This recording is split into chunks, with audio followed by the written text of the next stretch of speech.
Baltimore's 4 Confederate monuments are removed under cover of darkness as the city council swiftly honors its promise to take down the divisive statues after violent clashes in Charlottesville. Work crews used heavy machinery to haul the monuments away in Baltimore early Wednesday morning. The monuments torn down included a Robert E. Lee and Stonewall Jackson statue and one dedicated to the Confederate Women of Maryland. A Roger Taney monument and a statue for soldiers and sailors was also removed. Crews began removing the city's Confederate monuments late Tuesday and finished around 5:30 am on Wednesday.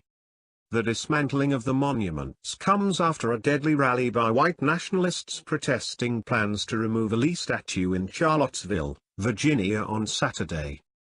Baltimore Mayor Catherine Pugh said she acted swiftly to avoid the same violence as Charlottesville. Confederate monuments were torn down in Baltimore overnight just days after white nationalists led a deadly protest over the planned removal of a statue in Virginia. Work crews used heavy machinery to haul the divisive monuments away in the early hours of Wednesday morning.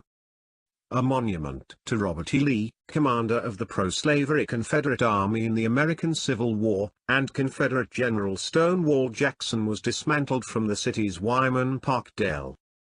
A crane was pictured removing a monument dedicated to the Confederate Women of Maryland around 3 a.m. in Bishop Square Park and placing it on a flatbed truck 45 minutes later. The monument in Mount Vernon honoring Roger Taney, who wrote the 1857 Dred Scott decision that upheld slavery, was also removed.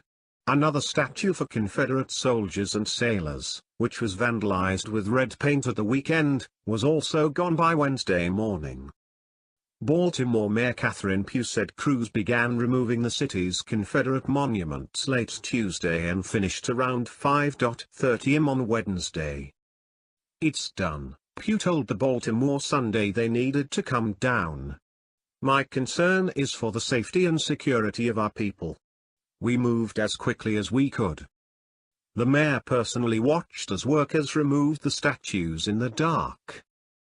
Pugh declined on Monday to say when they would come down, saying only that she had contacted 2 contractors about removing the monuments. The city council approved the removal of 4 statues on Monday after a year of indecision about what to do with the monuments.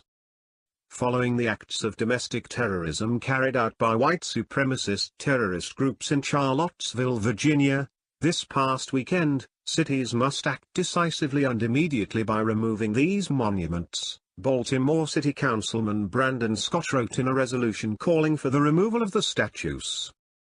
"They're folks that are displayed in these monuments were traitors to the United States of America, and we should not honor traitors with monuments. We should not have these anywhere for public display. These monuments are being used as beacons of lightning for vile racism."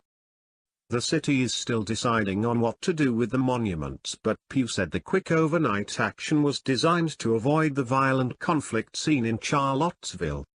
"I did not want to endanger people in my own city," the mayor said.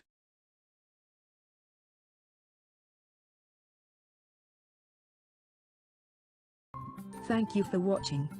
Please subscribe to us on YouTube. If you like, donate to us, visit home on the page PayPal.